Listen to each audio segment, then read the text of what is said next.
Reggae Just Extra with Ras Dennis.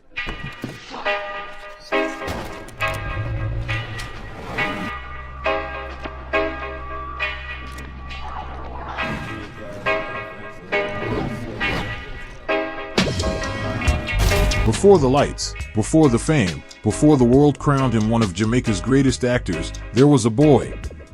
A boy who walked barefoot through the heart of Kingston, chasing a dream too big for his pockets, but too alive to die. You killed my friend. That boy was Paul Campbell.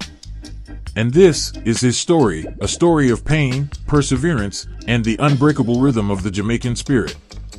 My name is Ras Dennis, and this is Reggae Just Extra, your number one source for music, facts, and culture. This is the untold story of Jamaica's greatest actor, Paul Campbell, on Reggae Just Extra with Ras Dennis. Hi, I am Paul Campbell, and I want to take this opportunity. Paul Campbell came of age at a time when Jamaica was shaping its identity, a young nation humming the first notes of its rhythm. The echoes of independence still hung in the air, the heartbeat of reggae was just beginning to rise, and the streets pulsed with equal parts hope and hardship. From early on, Paul carried a creative flame that could not be dimmed. He painted with imagination, saw color in concrete, and found stories in the faces passing by. While others saw struggle, Paul saw art, life unfolding in shades of passion and pain. But in those days, dreams didn't pay the rent. And in a country where survival often outweighed ambition, the world could be merciless to dreamers. While many chased quick money and steady jobs, Paul chased meaning, something deeper, something eternal. He enrolled in art school to study painting and design, yet even as he sketched and brushed, another calling stirred inside him. A voice, a spirit, whispering from somewhere beyond the canvas, "You were born to perform." He couldn't explain it, but that inner voice would one day guide him through poverty, through illness, and through every shadow that tried to silence his light. This is Reggae Just Extra, your home for stories that live in the heart of reggae. Before success came struggle. There were days when Paul had nothing, no food, no roof, no family to call home. He slept in empty buildings, under verandas, on the very streets that would one day know his name. Kingston at night is a different world, loud, raw, restless. For some, it's danger. For Paul, it was a classroom. He watched people, the hustlers, the lovers, the liars, the preachers. He studied their movements, their voices, their pain. Those faces became his first characters. People called him crazy. They saw a man talking to himself, acting out scenes, sketching faces in the dirt. But inside, Paul was crafting something powerful. He wasn't losing his mind, he was training his spirit. Like reggae itself, born in the ghettos, misunderstood by the world, Paul's art was rising out of struggle.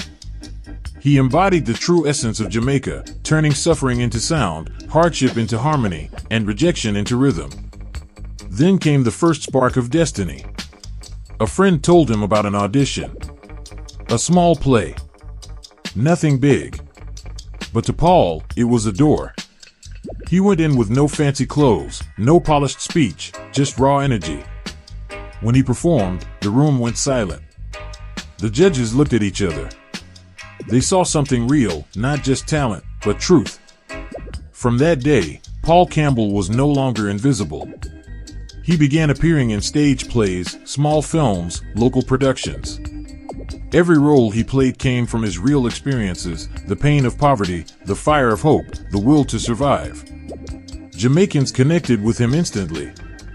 He wasn't pretending to be the ghetto man, he was the ghetto man. And when he spoke, every youth from Tivoli to Trenchtown felt it. Oh. Why you look so frightened? By the late 1990s, Paul Campbell had become a household name. With Dancehall Queen, he captured the heart of the people, the struggle of everyday Jamaicans trying to make it in a world stacked against them. One big happy family. Make yourself at home. What you want?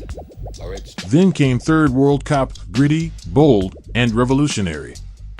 Paul's character wasn't just a police officer, he was the mirror of a broken system. And then came Shottas, the film that made him an international icon. With just his eyes, sharp, unflinching, Paul carried a power few actors possess. Every glare, every silence spoke volumes. He represented the pain of the streets, the frustration of the youth, and the glory of survival. But behind that strength, he was still that same man who once slept under the stars. Fame is a strange thing. It gives, and it takes. Just as Paul began to enjoy the fruits of his labor, the recognition, the respect, life struck again. Whispers spread across the island. Paul Campbell sick, him have cancer. At first, he kept it quiet. He didn't want pity. He didn't want headlines. He wanted peace. The pain was brutal. The treatments drained his strength. He watched his body weaken, his hair fall out, his reflection change. But deep down, he knew this was not the end. It was just another act in his story. He began to paint again. Every stroke was a prayer. Every color, a cry for healing. And through his art, he found his voice once more. Paul fought cancer the same way he fought poverty, with defiance and faith. He leaned on his spirituality, his belief in the Most High, and the power of positive vibration. He once said, "When you've slept on cold concrete, nothing can break you. Not even cancer." Day by day, he grew stronger. And one morning, he looked in the mirror, thin, weak, but alive, and whispered, "Me not dead yet." He didn't just survive. He resurrected. And when he returned to the public eye, he carried a new light, one of humility, purpose, and gratitude. After recovery, Paul began using his platform for good. He spoke to young people about perseverance, faith, and the importance of art. He became a mentor, reminding them that talent means nothing without discipline and purpose. He continued to paint, each piece reflecting Jamaica's soul, the struggle, the beauty, the contradiction. Through his philanthropy, he supported art programs, inner-city youth, and cancer awareness campaigns. Paul Campbell had turned his pain into power, his survival into service. He had become what reggae has always represented, redemption. Today, when Paul speaks, there's a certain calm in his voice, a rhythm that sounds like wisdom. He talks about Jamaica, about life, about how art is the breath of a nation. He once said, "We are all actors in God's play. Some get big roles, some small, but all of us must perform with truth." In his story, you can hear echoes of every great reggae voice. The faith of Bob Marley, the defiance of Peter Tosh, the consciousness of Burning Spear, the resilience of Jimmy Cliff. Paul Campbell didn't just act in Jamaican films, he embodied the spirit of Jamaican people. He lived reggae.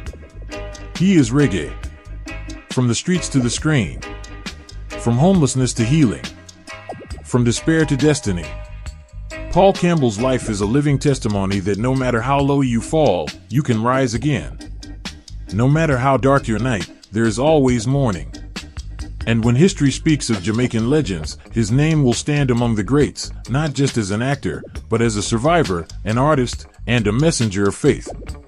He is proof that the Jamaican spirit can never be broken. Because like reggae itself, Paul Campbell will live forever.